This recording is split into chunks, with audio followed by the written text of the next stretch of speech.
Today we're going to see a top 10 like no other. New York Times uploaded an article on their website called "What Acts of Kindness Have You Heard About or Participated in During Coronavirus?" and asked students to write their experiences in helping others during the pandemic.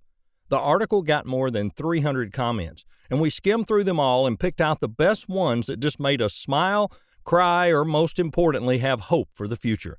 These students really show us the way to be more compassionate, more helpful, and have courage during these very challenging times.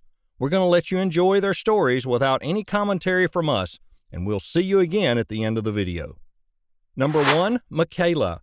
During this pandemic, I have been making sure to stay kind to other people by rarely going to the store, and when I do, I wear a mask and generally go by myself to prevent any other of my family members to increase likeliness of us getting or spreading the virus.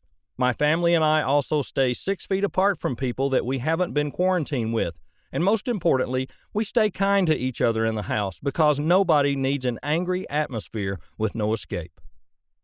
Number 2, Julia Hamburg. After school and track were postponed after March, I had a lot of time that I previously didn't have.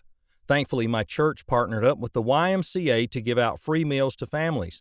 They needed volunteers to help give out the food, so I signed up.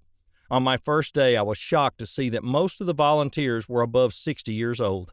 Beyond that, I admired their courage to help out the community, even though they are at higher risk. We all practiced social distancing guidelines, wearing masks, staying 6 feet apart, and sanitizing the boxes the food was in. I spent over 40 hours volunteering, and I loved every minute of it. Similarly, when my church reopened, I signed up to be a volunteer who sanitizes the pews before and after Mass. Sanitizing the pews reassured my fear of contracting COVID at church, and hopefully I helped others feel that comfort too. Lastly, I started tutoring a boy who lives in Mexico in the English language. I would do Zoom calls with him every weekend and help him learn the basics of English.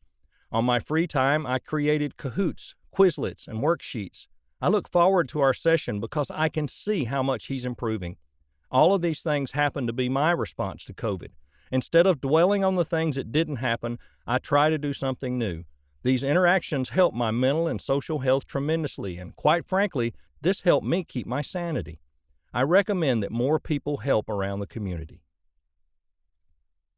Number 3 is Livetronco. When everything with the coronavirus started happening, we put my grandma in quarantine for fear of her getting sick. She lives by herself now, and the house gets very lonely for her, so every few days, my sisters and I leave coffee and muffins at her door and say hello through the glass screen. She gets so happy when we visit, and we love to see her since we can't hug her or have lunch with her during this time. Number 4, Michaela C. Everything I've been doing is to make my family happy. I've been cleaning up after everyone, trying to help out with whatever I can, and doing as many chores as I can manage. This isn't all terrible, considering that cleaning allows me to de-stress. My mother is a special ed teacher at an elementary school, so she's been really busy with Zoom calls and IEPs. And my older sister, who's a senior, has been stressed all the time because she's taking college classes in high school and she really wants to see her friends. My little sister has a lot of Zoom meetings, and my dad is an essential worker, and he had to stay somewhere else to better protect us. To see them smile when they finally get to relax and not worry about the other things they don't have to do around the house is exactly what keeps me going, even if only for a little while. I just want to see them smile. Number 5, Allison August. During this time, I've been trying to do more around the house to help my family. My mom is a speech pathologist at St. Peter's Hospital, and every day she puts herself at risk. I'm thankful for what she's done. My dad has been getting groceries for my grandparents so they don't have to leave their house. I know that my dad going to the grocery store puts him at risk, but I know my grandparents are thankful that he's doing this for them. Number 6, Matthew Kablan. My aunt and my sister are both involved in the medical field, and it's taken a toll on them. My sister works long nights, and my aunt has to endure all the sick people she meets. It's hard for her to see this many. My family has always went to get masks and gloves and, well, pass them to whoever needs them, like our neighbors, people that take care of them, so we left a couple of masks, gloves, and hand sanitizers. We also donate to food banks because everyone's feeling the virus. It affects a lot of people, and they don't have the resources to get food. Number 7, Bianca L. My family's been incredibly involved to help other people in the midst of the pandemic. My mom is a nurse, and she talks about how much work for her has changed during this time. The environment is now so much more different than it was before on normal circumstances. We have been keeping in touch with my family in California. My cousin CJ is graduating from college this year as a nursing major and volunteered to test symptomatic patients for the virus. She worked at the drive-in outdoor testing centers. She's also signed up for hospital volunteering, taking both night shifts and day shifts. One time she worked both shifts on the same day, 2 days ago. She worked on the COVID floor, the CCU and DOU. She would show pictures of her on social media working at the testing centers, the hospital, protective gear and everything. It's scary, but she's being brave in what she does. Both my mom and cousin are doing their part to help those who need it, and I admire them for that. Number 8, Joshua Rinaldi.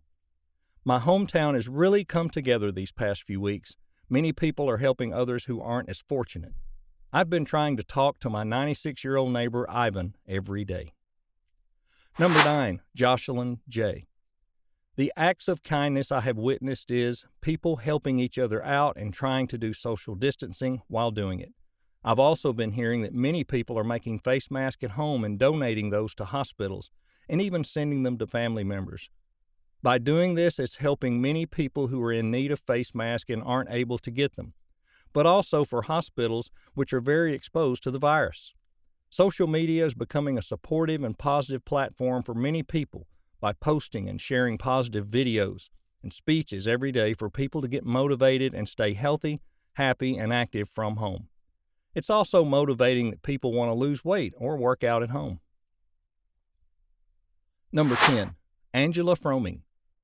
I've heard many stories of people leaving out stuffed animals on their windows so children can have a scavenger hunt.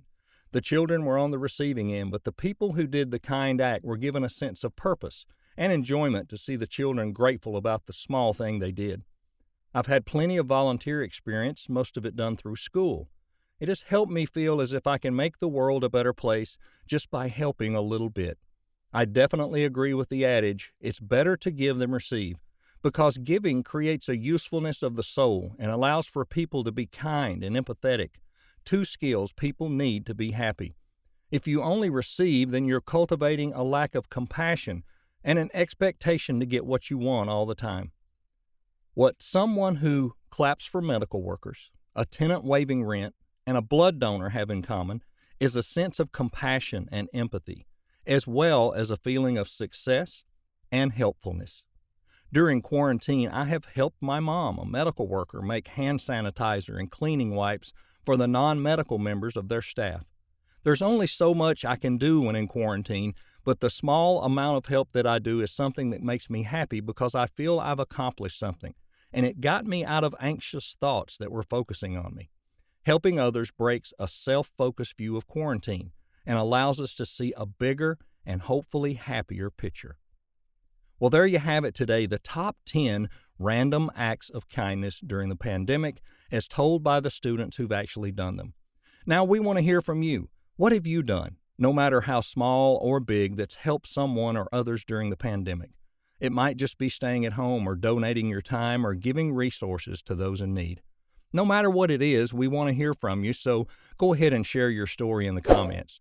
And don't forget to like our video, subscribe to our channel, and see more amazing top 10s every single week. Until next time, folks, stay safe and stay hopeful.